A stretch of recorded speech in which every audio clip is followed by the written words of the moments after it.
ఏ భీముడు, ఏరా గట్టు బిగి నా పొలం లేకేస్తున్నావు? గట్టు బిగి నా పొలం లేకేసినావు, నరికేసిన పంటల నేల రాలుతావు. నీ పాతకాలం మాటలు కట్టిపెట్టు రంగయ్య. ఇదేం పాతకాలం కాదు, ఇది కోటి తెరిపిలే ఆయుధాలు. ఇదేం మీ తాత గీసిన గీత కాదు. నేను వేసించా నాకు ఇష్టమైన సడి గట్టెత్తా, దమ్ముంటే ఆపుకో. ఏ ఈ ధర్మైన ఆపే మొగడు ఊర్లోనే పుట్టలేదు, నీకెవరో పోయి పిలుచుకొచ్చుకోపో. రే ధర్మయ్య, ఇదేమి ఆచామాచ భూమి కాదురా, మా తాతలు చెమట దించి సాగు చేసిన భూమి ఇది. దీన్ని తాకాలంటే దమ్ము ఉండాలరా. ఈ భూమిని మీరు తాకితే మీ కుటుంబం అంతా శాపం తగిలిపోతారా. ఏ భీముడు, చేపల వల్ల కాదురా పంట పొలాలు పండేది. ఈ రోజులో పంట పండాలంటే అధికారం కావాలి, డబ్బు కావాలి, నీళ్లు కావాలి. ఇలాంటి చేపల వల్ల ఏమి కాదు. నీ పంట నా పంట మీద నీడ పడకూడదు. నీ కథే చూసుకుంటాం. ఏ చూసుకున్నా పోరా, చూసుకుందాం. పాడే. ఏ నాకు అయ్యా, ఆ ధర్మయ్య గారి గురించి ఏం ఆలోచించావురా?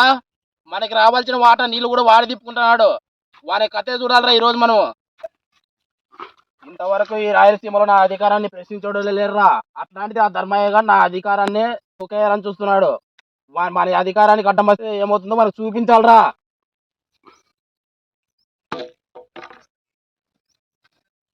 మరి ఏం చేయాలో చెప్పండి అయ్యా. ఏం చేయమంటావు అయ్యా? వాడు కాళ్ళ దగ్గర గట్ట దగ్గర రాకుండా మనం ఏం చేస్తే భయపడతాడు? వాడు పెద్ద మొగోడు అంటే. వాడు మగాడేంద్రా, వాడు నా మీద పిల్లి పిత్రే. ఈ గట్టు జోలికి ఈ నీళ్ళ జోలికి వస్తే ఈసారి పారేది ఈ కాలువలో నీళ్లు కాదు, వాడిని నెత్తురు. రోజు వాడు వరి మడి దగ్గరికి వస్తారా, కట్టి తీసుకురా వాడిని కట్టే చూద్దాం.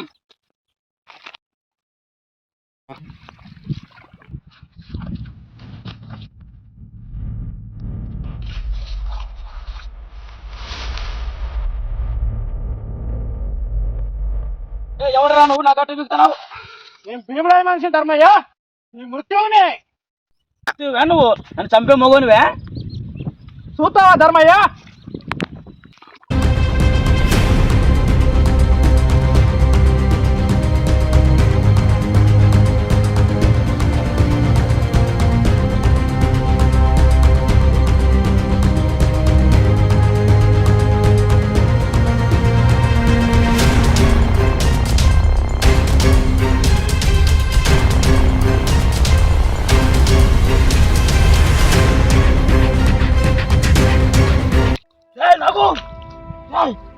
నాకు ఏదరా చంపేసినవరా ధర్మయ్య?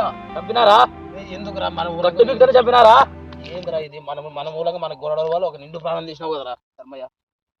మళ్ళీ ఏం చేద్దామంటావు? ఏం చేద్దామంటావు? ఇలా మనం కొట్టుకుంటూ పోతే పేద పేదలు మన మూలంగా బలైపోతారా మన అహంకారం వల్ల. ఈ ఆఫ్టర్ గట్టు కోసం నీళ్ళ కోసం మనం ఏందిరా? మళ్ళీ ఏం చేద్దామంటావు చెప్పు భీముడు. ఇప్పుడు నుండి గొడవలు ఇవన్నీ కట్టి పెడదాం రా. వానికి ఏందో మన వంతు సాయం చేసి మన కుటుంబాన్ని నిలబెట్టి ఈ ఊర్లో గొడవలు మనకి మనసంగా ఉంటారా? ఈ ఊర్లో గొడవలు జరగకుండా ఉంటాయి. మధ్యాహ్నం కలిసి ఉందాం రా. కలిసి ఉంటే గ్రామం క్షేమంగా ఉంటుంది, సంతోషంగా ఉంటుంది, పంటలు బాగా పండుతాయి.